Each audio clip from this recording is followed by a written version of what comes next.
Payuk was silently bathing when Beer and his men surrounded him. Beer said, "What do you think? You'll use everything for free here, and we'll just watch? Everything here comes at a cost." They told Payuk to kneel, and when he refused, they assaulted him. According to their rules, Payuk had to take 5 kicks. The first kick came from Beer. Then they called Fluke and told him to kick Payuk. When Fluke refused, they threatened him with the same punishment. Fluke finally agreed but kicked him lightly. Only 2 kicks were left, but Beer didn't want Payuk to escape so easily, so he ordered his men to hit him hard. Realizing the next kick would really hurt, Payuk tried to protect himself. Seeing this, Beer became furious and, along with his gang, beat Payuk mercilessly until he passed out. The story begins with a boy named Payuk, and today is his first day in a juvenile detention center. Payuk spent his entire childhood surrounded by criminals and drug mafias.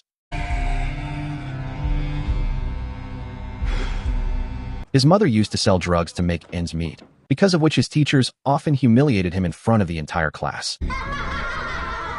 Eventually, the police caught his mother red-handed, and she was sentenced to 24 years in prison. Since then, Payuk had been living the life of an orphan. One day, when he went to a nearby grocery store to buy something, a man standing there started saying filthy things about his mother. He even called her a prostitute. Payuk couldn't tolerate it anymore. His girlfriend, Pear, asked him to walk away, but when that man also said he'd turn Pear into his mistress, Payuk lost control and shot him on the spot without thinking. Next, we see Payuk in an interrogation room, where a police officer is brutally beating him. Since Payuk was under 18, he wasn't sent to prison for a harsh sentence, but was instead placed in a youth detention center for reformation. You might think life there would be easier, but unfortunately, it was just as brutal as a real prison. The only difference was that the inmates were all minors. Even here, the strong preyed on the weak, and there was no trace of humanity.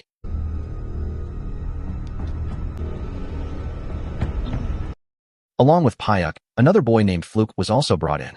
His crime was getting caught while selling drugs. As soon as they arrived, the warden asked them a few questions, but when he didn't see fear in Payuk's eyes, he decided to punish him. The warden sternly said, "I don't care where you're from, but if you try to act tough here, I'll make your life hell." He took them to the changing room and called another inmate named Beer, saying, "It's their first day, break them in." Beer proudly replied, "Don't worry, sir. By the time we leave this room, they'll be begging at your feet for mercy."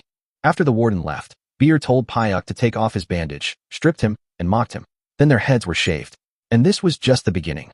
What came next would be nothing short of a nightmare they'd have to live every day. The cells were overcrowded, and the boys were packed together like animals. That night, Beer signaled his men, and suddenly all the inmates stood up. One of them walked up to Fluke and said, "Come on, the boss needs you." They asked Payuk to come along too, but he refused. Fluke was dragged away and brought before Beer. The poor boy folded his hands and begged for mercy, but no one stepped forward to help. Beer said, "Don't be scared. It's your first day. You'll get used to it." He gave Fluke 2 options. First, he could agree to Beer's disgusting demand and become his property. Or, if he refused, Beer would make him everyone's plaything in the cell. Terrified, Fluke finally gave in to the fear.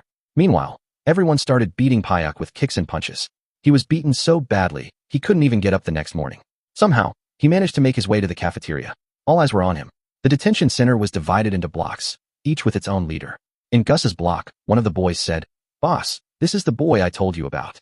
He's from your city. We can bring him into our gang." When Payuk reached the counter, the cook told him the food was finished and to come back tomorrow. Payuk was ready to eat, even the burnt leftovers. But when the cook tried to drop the food on the floor, Payuk caught his hand and asked, "Why are you doing this to me?" The cook replied, "If you poke your nose into everything, you'll have to pay the price." Just then, Beer came over and knocked his food to the ground. Gus's man thought Payuk would fight back, but he didn't. Instead, he quietly picked up the food from the floor and started eating. Everyone thought he was crazy, but Gus said, "He did the right thing. If I were in his place, I would have done the same. Because if you don't eat, you'll starve." After that, all the inmates were taken for a shower. Payuk was silently bathing when Beer and his men surrounded him. Beer said, "What do you think? You'll use everything for free here, and we'll just watch? Everything here comes at a cost." They told Payuk to kneel, and when he refused, they assaulted him. According to their rules, Payuk had to take 5 kicks. The first kick came from Beer. Then they called Fluke and told him to kick Payuk. When Fluke refused, they threatened him with the same punishment. Fluke finally agreed but kicked him lightly. Only 2 kicks were left, but Beer didn't want Payuk to escape so easily, so he ordered his men to hit him hard.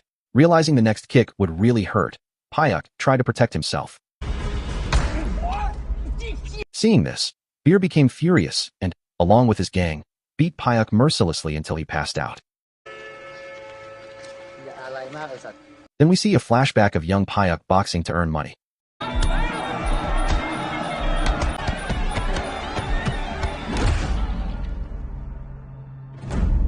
When he came home bruised, his mother asked, "Why are you doing this?" Payuk replied, "You sell drugs, and people make fun of me. I don't want to grow up on drug money." The story returns to the present. The warden drags Payuk out and says, "I want you out in 5 minutes. If I have to come back, I'll make your condition worse." Fluke was waiting nearby. He came to Payuk and apologized. It was the first time they learned each other's names. Fluke also gave him an orange to eat. Meanwhile, the warden scolded Beer, saying, "You're creating problems for me." When Beer found out Fluke had given Payuk an orange, he became furious. The warden told Beer, "Finish what you have to do with him before I finish my cigarette. Then I'll sound the alarm." As soon as the warden left, Beer started beating Fluke. Everyone stood back and watched silently, but no one intervened. When Payuk saw Fluke getting beaten, he jumped in and shouted, "If you're a real man, fight me." Payuk kicked one of Beer's men so hard he fainted. Before things got worse, Golf stepped in and stopped the fight. He wanted both boys in his block, but Beer said, "It's not that easy. They're my prey."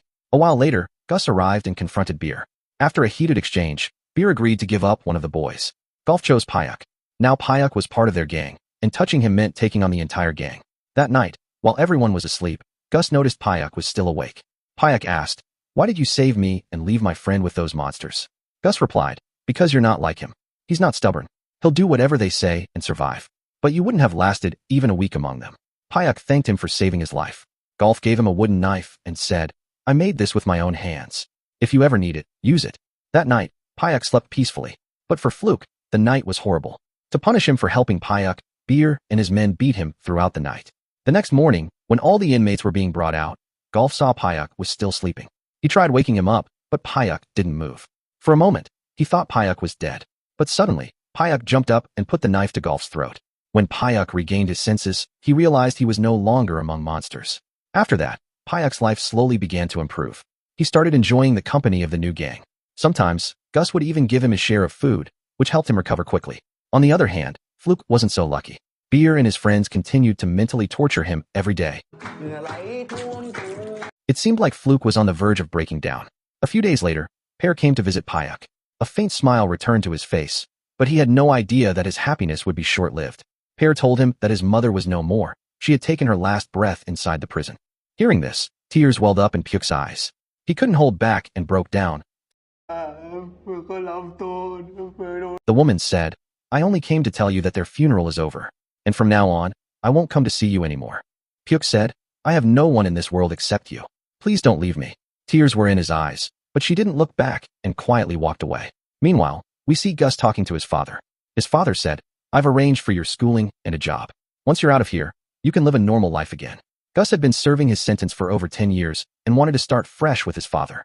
But when he learned that his father was still living with his stepmother, his anger exploded. He didn't say anything and quietly walked away. Pyuk was trying to overcome his sorrow when he saw Beer trying to kill Golf. To save him, Pyuk jumped in the middle. Just then, the warden arrived and ordered everyone to lie down on the ground. Beer's actions had now crossed the line, increasing tension between the two blocks. Gus warned, "If you keep this up, I'll have to do something about you." But that's exactly what Beer wanted. He wanted them to fight and finally decide who was stronger. That same night, when everyone was asleep, Beer went to Fluke with his friends. Staring at him, he said, "I don't need him anymore. Do whatever you want with him." Fluke had reached his breaking point. He tried to fight back, but this only enraged them further. One by one,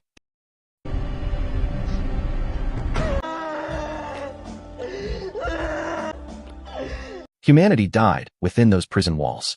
Fluke screamed for help, calling for the warden repeatedly, but no one came to his aid. He lay on the stairs, half dead, like a cold corpse. But then he overheard Beer and his friends talking. They were grinding a blade into powder, planning to mix it into Pyuk's food the next day.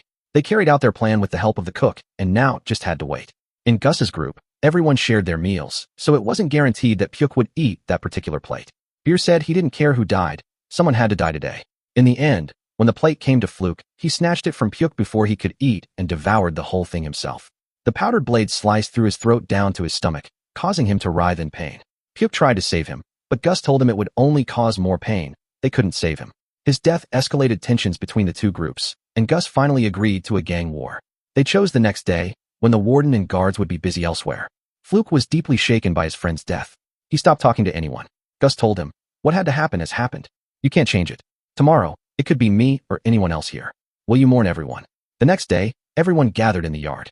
Gus waited a long time for Beer, and when he didn't show up, they thought he'd chickened out. But that wasn't the case. Golf saw Beer approaching. Everyone drew their weapons and charged at each other. Gus attacked Beer, but it had no effect. Beer had worn armor underneath. Then he repeatedly stabbed Gus. Hearing the screams, guards triggered the alarm, and the warden broke up the fight. He beat everyone with a baton, but no one revealed who started the fight. Eventually, all were sent back to their blocks. Pyuk saw Gus sleeping under a blanket despite the heat. When he touched his forehead, he realized Gus had a high fever. Seeing the wound, they began screaming for help. Something sharp had pierced Gus's stomach. Golf tried to pull it out, but the pain was unbearable for Gus. Pyuk kept calling for help, but everyone deliberately ignored him. Gus knew his time was up. He looked at Pyuk and said, "These people are just like us. They have no home, no family. After me, they'll rely on you. Take care of them." That night, Gus took his final breath, and silence engulfed the surroundings. When Gus's father found out his son was dead, he was shattered. He had waited 10 years for Gus to be released. And just days before his freedom, these monsters killed him. To avenge Gus's death, he and another tried to kill Beer, but they were caught at the last moment. Beer could have killed Pyuk then and there, but instead, he gave him a choice. "If you want to kill me, you'll have to fight. So are you ready?" He was sure Pyuk didn't have the courage. But Pyuk looked him straight in the eyes and accepted the challenge. Golf scheduled the fight for the next day and even said, "If you lose, you can kill me too." That evening, Pyuk prepared for the fight. As he sharpened his blade, he told Golf, "I heard people remember their mothers when they're about to die. I miss my mother a lot today. Maybe I'm going to die tomorrow." Golf said, "Don't overthink it. We'll deal with tomorrow when it comes. We all die someday." The next day, everyone gathered in the bathroom to watch the fight. Golf told Beer to take off his clothes because he had figured out that Beer was cheating. Beer asked, "Who told you? Did Gus's ghost visit you last night?" With a blade in hand, Beer lunged at Pyuk, confident he would kill him. Pyuk's fear started to overpower him. The first stab terrified him further. He tried to fight back multiple times, but wasn't as skilled in this bloody game as Beer. His hesitation was clear in his every move. Eventually, he pulled his blade back and remembered the days when he used to box, how his brain would work before his fists. The moment he got an opening, he swiftly struck Beer's leg. Beer stumbled and fell to the ground. Pyuk didn't hesitate. He stabbed Beer's stomach repeatedly. Beer's friend tried to intervene, but Golf shoved him back. Finally, Pyuk strangled Beer, taking his last breath. Moments later, guards arrived and ordered everyone back to their cells.